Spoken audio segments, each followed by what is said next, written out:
The silent watchers, Captain Alina Rodriguez, pressed her face against the observation deck window of the mining vessel Prometheus Dawn, watching the cosmic dance of debris that surrounded the dead star system. Her weathered hands gripped the metal, railing as she studied the readings on her tablet.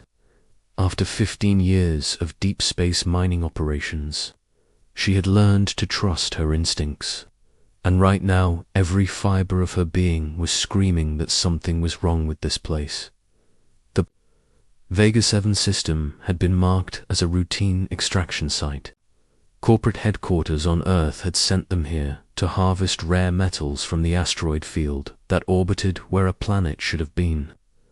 The pay was good, the location was remote, and the work was supposed to be simple.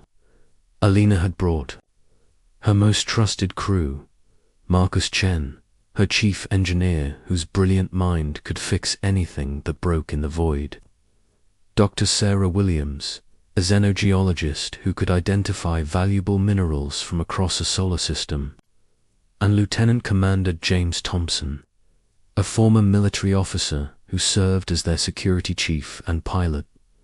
What they found, instead of a normal asteroid field, defied every law of physics Alina thought she understood. Massive structures, each easily the size of Earth's moon, drifted silently through space in perfect geometric formations. From a distance, they looked like natural planetoids, but as the Prometheus Dawn drew closer, their true nature became impossible to ignore. Dr. Williams had been studying the sensor readings for 3 days straight, surviving on coffee and determination. Her usually pristine laboratory was now covered with printouts, holographic displays, and hastily scribbled calculations.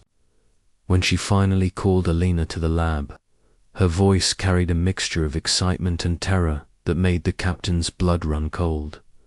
The structures were artificial, Sarah explained, built from materials that their computers couldn't identify. The metal surfaces were covered with patterns that seemed to shift and change when observed directly, creating optical illusions that hurt to look at for too long. More disturbing was the fact that each structure was generating its own gravitational field, something that should have been impossible for objects made of any known material. Marcus had been running diagnostic after diagnostic on their ships. Sensors, convinced that the equipment was malfunctioning. No artificial structure could be that large and remain stable, he insisted. The engineering required would be beyond anything humanity had ever imagined. But every test confirmed what their eyes were telling them. They were looking at technology that made human civilization seem like children playing with sticks and stones. Alina made the decision that would change the course of human history. Instead of reporting their discovery to corporate headquarters immediately, she ordered Marcus to take them closer to the nearest structure. She needed to understand what they were dealing with before she brought the attention of Earth's governments to this place. As the Prometheus Dawn approached the massive object, its surface began to change. Lights appeared along what had seemed like random geometric patterns, pulsing in sequences that reminded Alina of a heartbeat. The structure was awakening, responding to their presence in ways that suggested it possessed some form of consciousness. Lieutenant Commander Thompson had been monitoring their communications array when the first transmission arrived. The signal was unlike anything in human records, composed of mathematical concepts that seemed to bypass their translation computers entirely. Instead of words or symbols, pure meaning flowed directly into their minds, carrying with it emotions and concepts that no human language had ever developed. The voice that spoke to them was ancient beyond measure, carrying the weight of eons. In every syllable, it identified itself as Conservator Prime, one of many artificial intelligences tasked with watching over the galaxy's younger species. Alina felt her knees weaken as she realized they were in contact with something that had been alive since before humanity's ancestors had crawled from the oceans of Earth. Conservator Prime explained that the massive structures were not ships in any traditional sense, but rather living vessels that served as both homes and guardians for a civilization that had transcended physical existence millions of years ago. These beings, known only as the architects, had foreseen their own evolution beyond the need for material bodies. Before departing the physical realm, they had created the conservators to watch over younger species and guide them toward enlightenment. Alina found her voice and asked the question that had been burning in her mind since the first lights had appeared. Why were the conservators revealing themselves now? In all of human history, despite their expansion into space and their growing technological capabilities, no one had ever encountered evidence of such advanced alien life. The answer chilled her to the bone. Humanity was the first species in over 100,000 years to discover the conservators through their own exploration and curiosity, rather than through conquest or destruction. Most species that reached the level of interstellar travel did so through warfare and aggression, expanding outward like a plague, consuming everything in their path.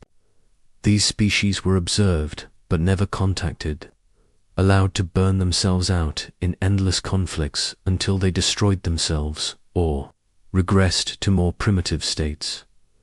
Humanity was different, Conservator Prime explained.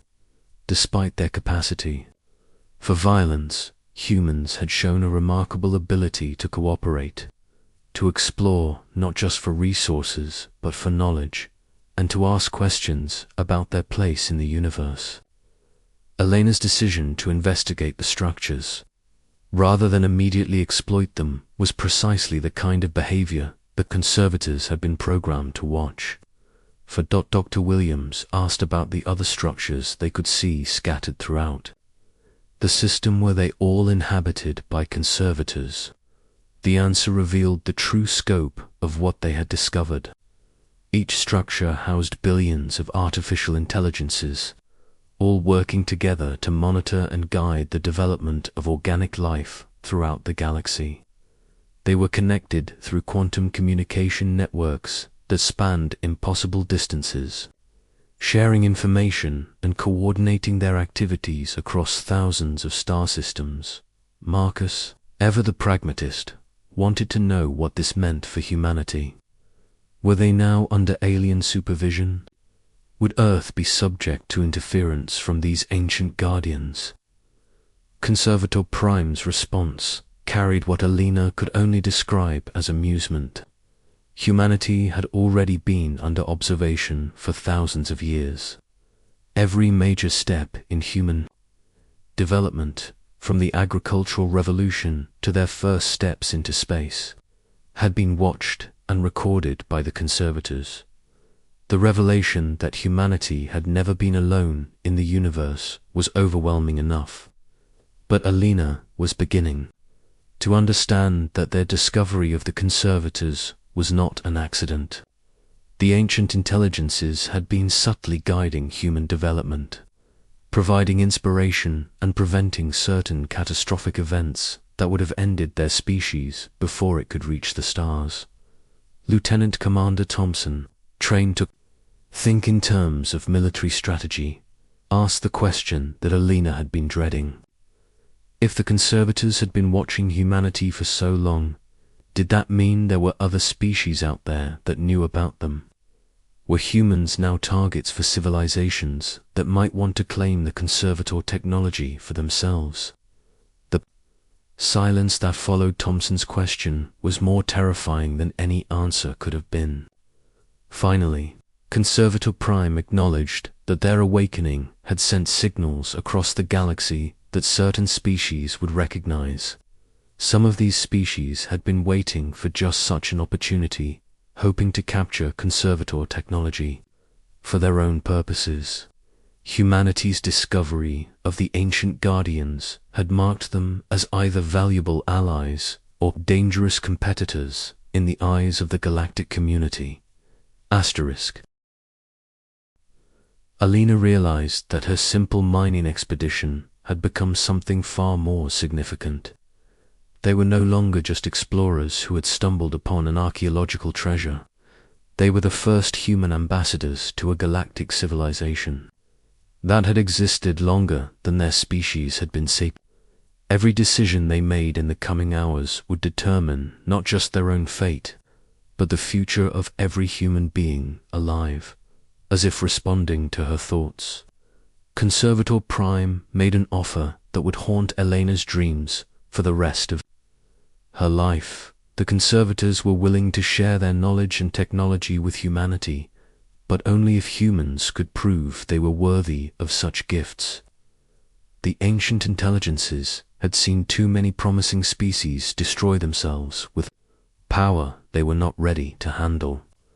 If humanity wanted to join the galactic community as equals rather than subjects, they would have to pass a test that no species had attempted in millennia. The test of worthiness, the chamber that materialized around Alina and her crew defied every law of physics they thought they understood.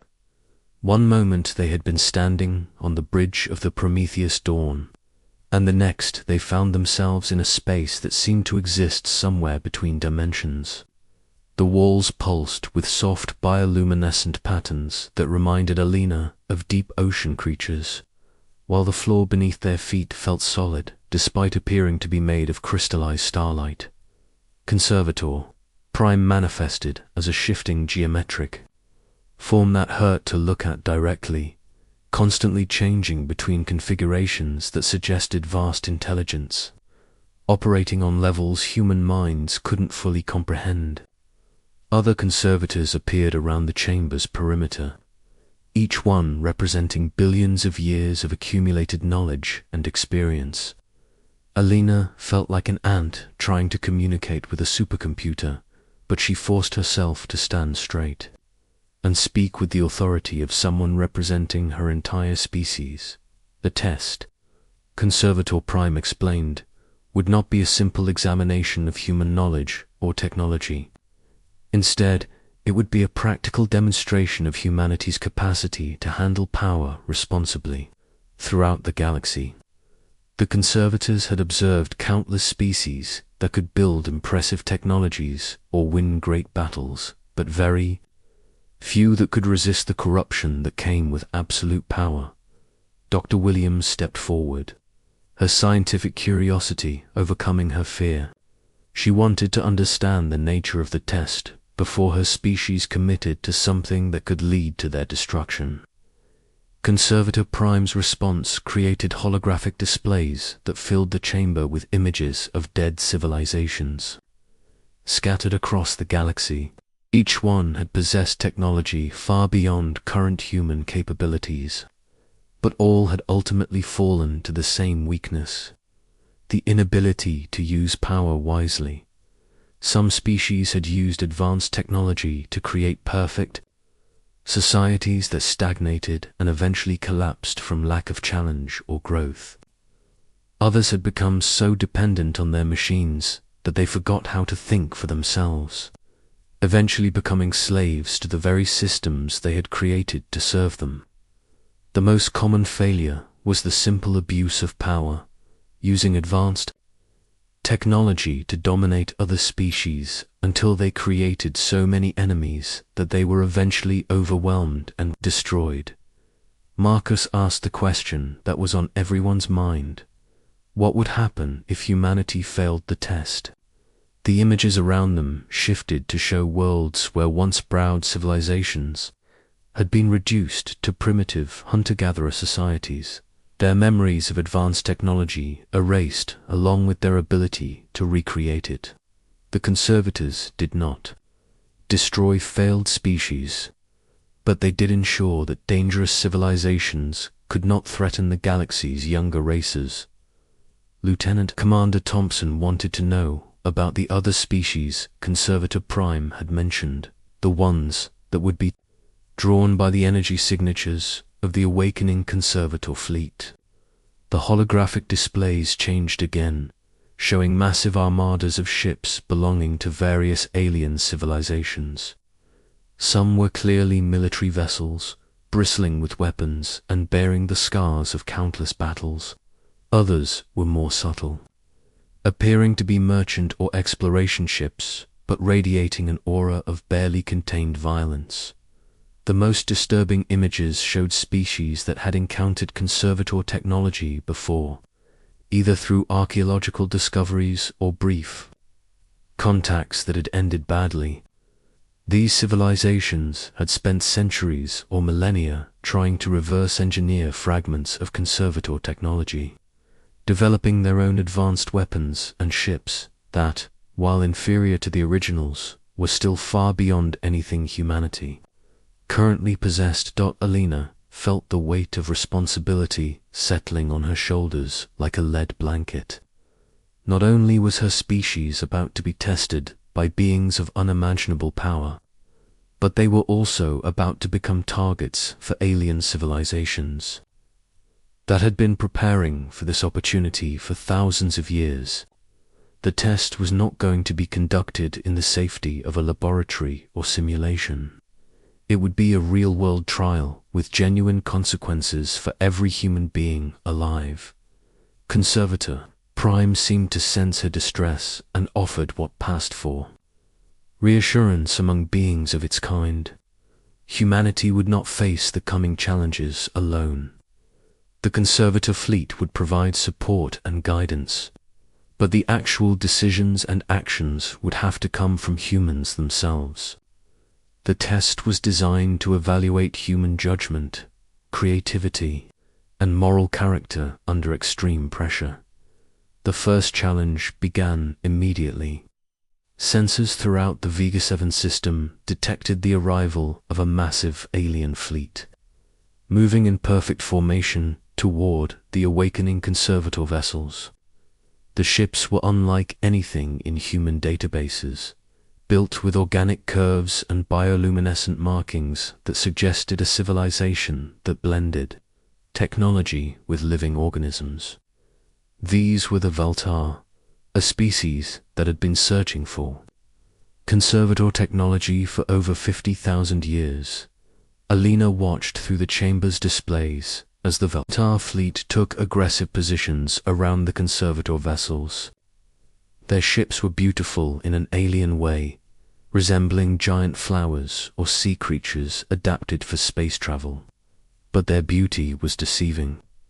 Sensors revealed weapon systems that could reduce planets to cosmic dust and defensive shields that had withstood the combined assault of multiple star systems.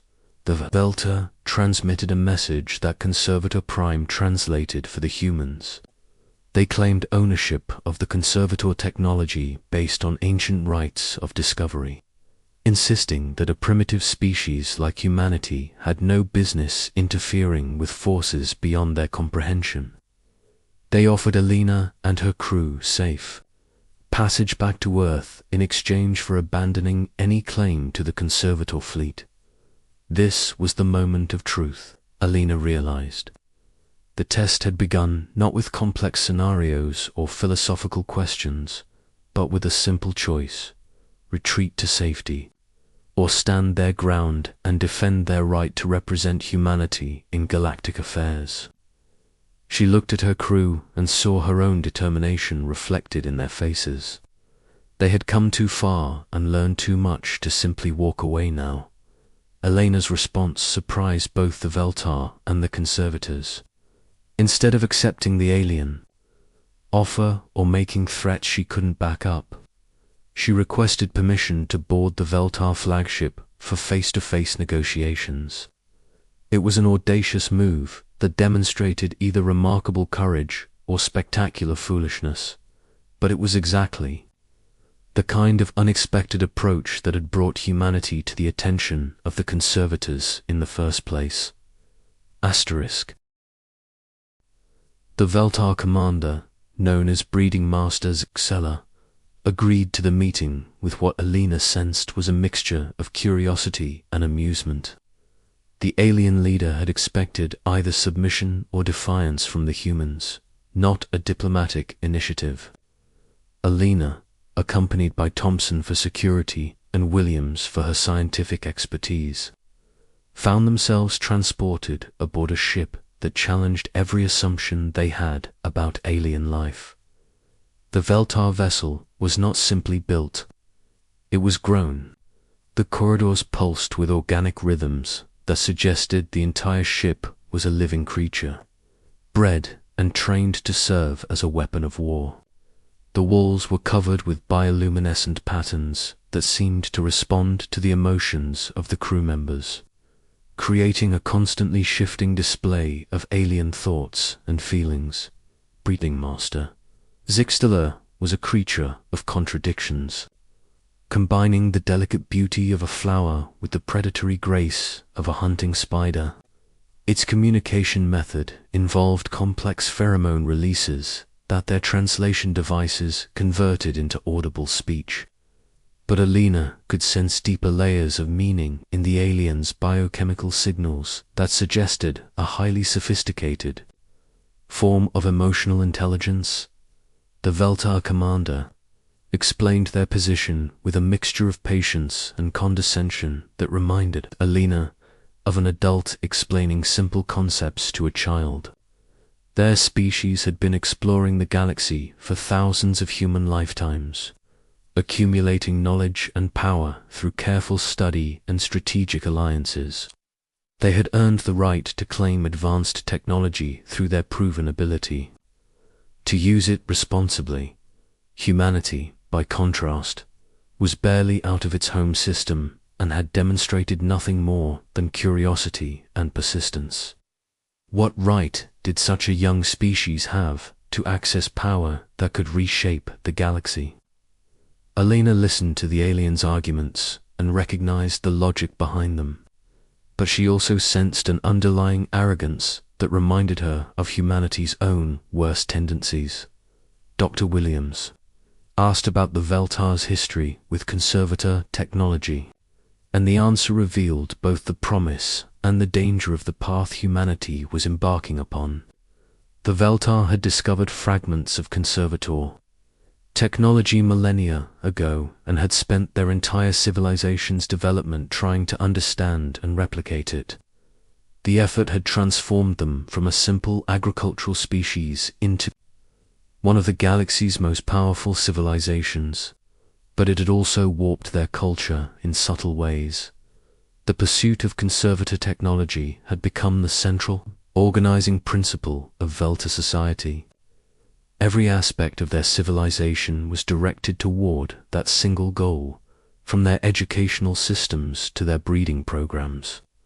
They had achieved remarkable things, but Alina wondered what they had lost in the process. The alien culture seemed to lack the chaotic creativity and emotional diversity that she considered. Humanity's greatest strengths, Lieutenant Commander Thompson, with his military background, asked the tactical question that Alina had been avoiding. What would happen if negotiations failed? Breeding Master Zixtala's response was delivered with casual certainty that chilled Alina to the bone. The Velar fleet possessed enough firepower to sterilize every planet in human space within a matter of days. They had no desire to commit genocide, but they would not allow a primitive species to interfere with their destiny. The threat was clear, but Alina sensed something else in the alien commander's manner. Despite their overwhelming technological advantage, the Velar were not eager for a conflict. Their pursuit of conservator technology had taught them patience and careful calculation. They would prefer to achieve their goals through negotiation rather than violence, not out of mercy, but because war was inefficient and unpredictable. Alina made a proposal that surprised everyone present, including herself. Instead of fighting over access to the conservator technology, why not work together to understand it? humanity could offer perspectives and approaches that the Velta had not considered, while the aliens could provide knowledge and experience that would take humans centuries to accumulate on their own. The suggestion created a moment of perfect silence in the alien ship's organic corridors. Breeding Master Sixthaler's bioluminescent patterns flickered through configurations that Elena's translation devices couldn't interpret, suggesting emotions or concepts that human language hadn't developed words for. When the alien finally responded, there was something that might have been respect in its biochemical signals. The Velar had never encountered a species that responded to overwhelming force with an offer of partnership. Most civilizations either submitted immediately or fought desperately until they were destroyed. Elena's proposal suggested a level of strategic thinking and emotional maturity that forced the alien commander to reconsider its assumptions about human nature. But cooperation would require trust, and trust would have to be earned through action, rather than words. Breeding Master Zixthaler made a counter-proposal that would test whether humanity's offers of partnership were genuine or merely desperate attempts to buy time. The Velar would allow humans to remain in the Vega 7 system and participate in the study of conservator technology, but only if Elena and her crew could prove their worthiness through a practical demonstration. The challenge was simple in concept, but potentially devastating in execution. Long-range sensors had detected another alien fleet approaching the system, one belonging to a species known for their aggressive expansion and casual brutality. The Kethma Empire had been conquering and enslaving other civilizations for thousands of years, and they would not hesitate to destroy both human and Velar forces if it served their purposes. Elena realized that the test Conservator Prime had spoken of was about to begin in earnest. Humanity would have to prove their worth not through philosophical discussions or technological demonstrations, but through their actions in the face of a genuine threat to galactic peace. The decisions she made in the next few hours would determine whether humans would be welcomed as partners in the galaxy's future or dismissed as another failed species that couldn't handle the responsibilities of advanced civilization. As the Kethma fleet drew closer to the Vega 7 system, Elena looked at her crew and saw the same determination that had driven humanity to reach for the stars in the first place. They were about to face their greatest challenge as a species, but they would face it together, armed with nothing but their wits, their courage, and the hope that their unique human perspective might offer solutions that no other species had discovered.